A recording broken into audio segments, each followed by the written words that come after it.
ई-लैब study platform पर आप सभी का स्वागत है। इस वीडियो में डिस्कशन करेंगे 17 जून 2021 के हिमाचल प्रदेश राष्ट्रीय तथा अंतर्राष्ट्रीय करंट अफेयर्स के बारे में। 2 दिन हम आपको वीडियो नहीं दे पाए, किसी कारणवश से थोड़े से अपने अध्ययन के कार्य में बिजी थे। तो आप 15 और 16 तारीख के जो करंट अफेयर है e-study.org वेबसाइट पे जाइएगा, वहाँ पे आपको सारे के सारे मिल जाएंगे। जिस कारण किसी हम अपनी व्यस्तता के कारण कोई वीडियो आपको नहीं दे पाएँ, तो आप इस वेबसाइट पे जाके ब्लॉगर में, ये ब्लॉगर है हमारा, कि यहाँ पे जाके आप अपनी पूरा का पूरा ये जितना भी करंट अफेयर्स रहते हैं वो प्राप्त कर सकते हो। वेबसाइट का एड्रेस रहेगा e-study.org। पहला प्रश्न है, internet and mobile association of India ने डिजिटल प्रकाशन सामग्री शिकायत परिषद के एक हिस्से के रूप में गठित शिकायत निवारण बोर्ड की अध्यक्षता करने के लिए किसे नियुक्त किया है? तो यहाँ पे आपको इन 4 ऑप्शनों में से इनका नाम पहचानना होगा। ठीक है जी, तो यहाँ पे इसका सही उत्तर है अर्जन कुमार सिकरी, यानी option C is the right answer. साथ में आपको ये भी याद रखना होगा, सुप्रीम कोर्ट के पूर्व न्यायाधीश और ये सेवानिवृत्त न्यायाधीश है। ठीक है जी, Arjan Kumar Sikri. This is very important question for upcoming HS allied entry examination. किस भारतीय महिला पहलवान ने पोलैंड ओपन में 53 केजी भार वर्ग में स्वर्ण पदक जीता है? तो इनका नाम है विनेश फोगाट। ऑप्शन सी इस प्रश्न का सही उत्तर है। किस राज्य सरकार द्वारा भारत रत्न और पद्म पुरस्कारों के अपने संस्करण स्थापित करने का निर्णय लिया गया है? आपको ज्ञात होगा, हमारे भारत में भारत रत्न होता है, भारत विभूषण, भारत भूषण। ठीक है, इस तरह से कैटेगराइज्ड किया जाता है हमारे जितने भी ये जो ये पद्म पुरस्कार दिए जाते हैं, 3 श्रेणियों में दिए जाते हैं। ठीक है जी, तो अब देखिए इसी तर्ज पर जो असम सरकार है वो भी चाहती है कि हम भी कुछ इस तरह के अपने पुरस्कार अपने राज्य में स्थापित करेंगे। तो ऑप्शन सी इस प्रश्न का सही उत्तर है। भारत के नीरज चोपड़ा ने पुर्तगाल में लिस्बन के सिडे डी लिसोबा में भाला फेंक प्रतियोगिता में कौन सा पदक जीता है? 4 ऑप्शंस आपके सामने हैं, जल्दी से पढ़ लीजिए। इस प्रश्न का सही उत्तर है स्वर्ण पदक। Option C is the right answer. 47th G7 leader summit 2021 जिसका आयोजन हुआ 11 से 13 जून के बीच में, तो आपको बताना है कहाँ पे आयोजित हुई। तो आप जानेंगे इसके बारे में। यहाँ पे 4 ऑप्शंस आपके सामने हैं, जल्दी से आपको इस खुद ही पढ़नी है। तो आपको बता दें इस प्रश्न का सही उत्तर है ऑप्शन डी, यानी कार्नवाल यूनाइटेड किंगडम में इसका आयोजन किया गया। साथ में आपको कुछ फैक्ट भी यहाँ पर याद रखने हैं। इस शिखर सम्मेलन की थीम थी बिल्डिंग बैक बेटर। प्रधानमंत्री नरेंद्र मोदी ने G7 शिखर सम्मेलन के पहले आउटरीच सत्र में भाग लिया। वह बिल्डिंग बैक स्ट्रॉन्गर हेल्थ नामक सत्र के मुख्य वक्ता थे। ये भी आप याद रखिएगा। इस तरह के प्रश्न यदि आप जानना चाहते हैं किस तरह की परीक्षा में आते, तो इलास्टिक कोरोटिन वेबसाइट पे जाइए, वहाँ पे एक प्रीवियस सॉल्व पेपर की किताब अवेलेबल है। एक बार उस किताब को जरूर ट्राई कीजिएगा, सारा आपको समझ आ जाएगा कि जो प्रश्न यहाँ पे आपसे पूछे जाते हैं वो कितने महत्वपूर्ण है। ग्लोबल होम प्राइस इंडेक्स में भारत 12 पायदान फिसल कर कौन से स्थान पर पहुंच गया है? तो याद रखिएगा 55th पोजीशन पे भारत पहुंच गया है। Option A is the right answer.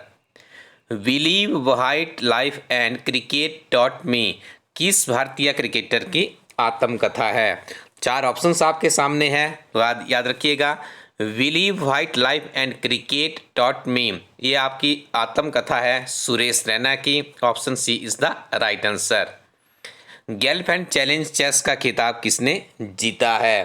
तो ये जीता गया है डी गुकेश के द्वारा। Option A is the right answer. यह प्रश्न भी हमारा मुख्यतः अलाइड सर्विसेज की परीक्षा से प्रेरित है। ग्लास डोर की ओर से जारी दुनिया के टॉप 100 सीईओ की लिस्ट में किसे प्रथम स्थान प्राप्त हुआ है? तो देखिए इसमें प्रथम स्थान दर्शाया गया है रिच लेसर को, जो कि वॉस्टन कंसल्टिंग ग्रुप से संबंध रखते हैं। Option D is the right answer. Uttar Pradesh सरकार, राज्य सरकार ने पिछड़ा वर्ग आयोग का अध्यक्ष किसे नियुक्त किया है? तो नियुक्त किया गया है जसवंत सैनी जी को। Option D is the right answer. देखिए एक बार वहाँ पे कोई लोकपाल उनका अपॉइंट किया गया था, वो प्रश्न भी आई थिंक एचएस की परीक्षा में पूछा गया था। देखिए बहुत महत्वपूर्ण होता है, बहुत बड़ा राज्य है उत्तर प्रदेश और बीजेपी की वहाँ पे सरकार है। योगी आदित्यनाथ वहाँ के मुख्यमंत्री, और वहाँ पे चुनाव भी, विधानसभा के चुनाव भी प्रस्तावित है। लखनऊ यहाँ की राजधानी है। ब्रिक्स नेटवर्क विश्वविद्यालय के लिए भारत का प्रमुख संस्थान कौन सा है? देखिए इसके लिए IIT बॉम्बे जो ब्रिक्स नेटवर्क है उसका प्रमुख संस्थान है। तो option B is the right answer. Next one is restoration land recovery किस दिवस की थीम थी? तो याद रखिएगा, रिस्टोरेशन लैंड रिकवरी थीम थी मरुस्थलीकरण और सूखे से निपटने के लिए विश्व दिवस। Option D is the right answer. और जो मरुस्थलीकरण और सूखे से निपटने के लिए जो विश्व दिवस मनाया जाता है 17 जून को बनाया जाता है, ये भी आपको याद रखना है। स्टूडेंट्स, हमारा पुलिस का कोर्स लॉन्च हो चुका है। आपको अपने गूगल प्ले स्टोर पर जाना है, वहाँ पे टाइप करना है इलाइट स्टडी एजुकेशनल। आप इसको पूरे के पूरे हम जब जाएंगे हमारा एप्लीकेशन इंस्टॉल कर लीजिए। आप इसके ऊपर विजिट करेंगे तो आपको एचएस और एचपी पुलिस कांस्टेबल का कोर्स और उसके कंटेंट्स मिल जाएंगे, जरूर ट्राई कीजिएगा। आगे हम डिस्कशन करेंगे हिमाचल प्रदेश के करंट अफेयर्स के बारे में। पहला प्रश्न है, सुप्रसिद्ध नैना देवी जी शक्तिपीठ हिमाचल प्रदेश के किस जिला में स्थित है? इस प्रश्न का सही उत्तर है बिलासपुर। आपको ज्ञात होगा 1954 में बिलासपुर हिमाचल प्रदेश का 5वां जिला बना था। ठीक है, देखने में जिला छोटा है लेकिन काफ़ी अच्छे अच्छे काम यहाँ पे देखने को हमें मिलते हैं। काफ़ी समृद्धता से परिपूर्ण है हमारा बिलासपुर। ठीक है जी, याद रखिएगा। तो नैना देवी जी सुप्रसिद्ध शक्तिपीठ भी है और साथ में ये जो विधानसभा है यहाँ पे उसका नाम भी क्या है, नैना देवी जी रखा गया है। Next one is, Himachal Pradesh विधानसभा चुनाव वर्ष 2017 में भारतीय जनता पार्टी को कितनी सीटें प्राप्त हुई थी? देखिए यहाँ पे ये नहीं पूछा जा रहा है एट प्रेजेंट कितनी है, आपसे सीधा पूछा गया है 2017 के चुनाव में। ये आंकड़ा था 44। ठीक है जी, आपको याद रखना है हिमाचल प्रदेश विधानसभा में टोटल सीट 68 है। और राज्यसभा और लोकसभा की भी बात कर लेते हैं। यदि आपसे पूछा जाए राज्यसभा की तो 3 सीट्स है हमारे यहाँ पे। यदि आपसे पूछ लिया जाए लोकसभा की, ठीक है, तो उसकी 4 सीट्स है। यदि आपसे पूछ लिया जाए कि भारतीय संसद में हिमाचल प्रदेश का प्रतिनिधित्व कितना है तो आप इसको प्लस कर देंगे, टोटल स्ट्रेंथ कितनी हो जाएगी, 7 हो जाएगी। ठीक है, ये जो प्रश्न है विधानसभा वाला क्यों लोकप्रिय हुआ है, क्योंकि आपने देखा होगा भारतीय जनता पार्टी इस समय हिमाचल प्रदेश में सत्ता में है। जयराम ठाकुर जी उसके मुख्यमंत्री है। तो इनका पार्टी स्तर का एक सम्मेलन होता है शिमला के पीटर हॉफ में। तो वहाँ पे उस सम्मेलन में जो 2022 में चुनाव होने हैं उसका जो मुख्यमंत्री का चेहरा है जयराम के रूप में वहाँ पे पेशकश की गई है भारतीय जनता पार्टी के द्वारा। तो इनकी एक समरी वहाँ पे आई थी, उसमें से प्रश्न निकल के हमारे सामने आए हैं। अगला प्रश्न है, हिमाचल प्रदेश विधानसभा चुनाव 2017 में भारतीय जनता पार्टी के कितने विधायकों की हार हुई थी? देखिए स्टूडेंट्स, 44 जीते थे। ठीक है जी, तो यहाँ पे हार का आंकड़ा क्या होना चाहिए, 24 होना चाहिए।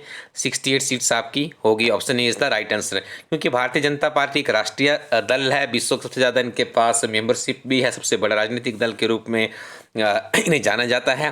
तो ये हिमाचल प्रदेश में पूरी की पूरी 68 सीट्स पे चुनाव लड़ते हैं। 44 इन्हें प्राप्त हुई थी। 2017 के ऊपर आइएगा, अब काफ़ी वेरिएशन उसमें आ चुका है, उसके लिए आपको हमारे करंट अफेयर्स पढ़ने होंगे। वर्ष 2022 में हिमाचल प्रदेश के चुनावों में, यहाँ पे आपने हिमाचल प्रदेश करना है। वर्ष 2022 हिमाचल प्रदेश के चुनावों में भारतीय जनता पार्टी का मुख्यमंत्री का दायित्व किसे दिए जाने पर सहमति बनी है? तो इसका देखिए सारी ऑप्शंस बहुत क्लोज है, पर यहाँ पे सहमति बनी है श्री जयराम ठाकुर जी के नाम पर और इनका संबंध है सिराज विधानसभा क्षेत्र से, जो कि मंडी जिला में स्थित है। तो स्टूडेंट्स ये थे बहुत ही महत्वपूर्ण करंट अफेयर्स जो हमने यहाँ पे नियमित रूप से पढ़े। तो आप इलाइट स्टडी एजुकेशनल नाम से गूगल प्ले स्टोर पे जाइएगा, वहाँ पे आपको ये एचएस का कोर्स आप देख रहे होंगे, ये मिल जाएगा। बहुत ही महत्वपूर्ण किताबें हमारी टीम के द्वारा लॉन्च की गई है। ये वो किताब है प्रीवियस सॉल्व्ड पेपर्स की। इस किताब को पढ़ने पर आप अपने लाखों रुपये बचा सकते हैं। क्यों बचा सकते हैं? कोचिंग के ऊपर आपको लाखों रुपये खर्च किए जाते हैं, आपके बहुमूल्य धन को वहाँ पे खर्च करना पड़ता है आपको, और वहाँ पे आपको सबसे बेस्ट जो आपको सीखने की चीज़ मिलेगी कि परीक्षा का स्तर क्या रहता है। तो यहाँ पे आप इन ओल्ड क्वेश्चन पेपर के साथ में डिस्क्रिप्शन के साथ में सॉल्व भी किए गए हैं। यहाँ पे आप अच्छे से जान सकते हैं कि कितने प्रश्न रिपीट होते हैं, सिलेबस का तवज्जो क्या रहता है, और किसी परीक्षा में जाने से पहले कम से कम 1 वर्ष के करंट अफेयर्स पढ़ लीजिएगा। और भी बहुत ही महत्वपूर्ण किताबें होती है जो कि आपको elasticco.in वेबसाइट पे मिल जाएगी। यहाँ से आप ऑर्डर करके किताबें सीधे अपने घर मंगवा सकते हो। Thank you very much. Keep watching इलास्टडी यूट्यूब चैनल।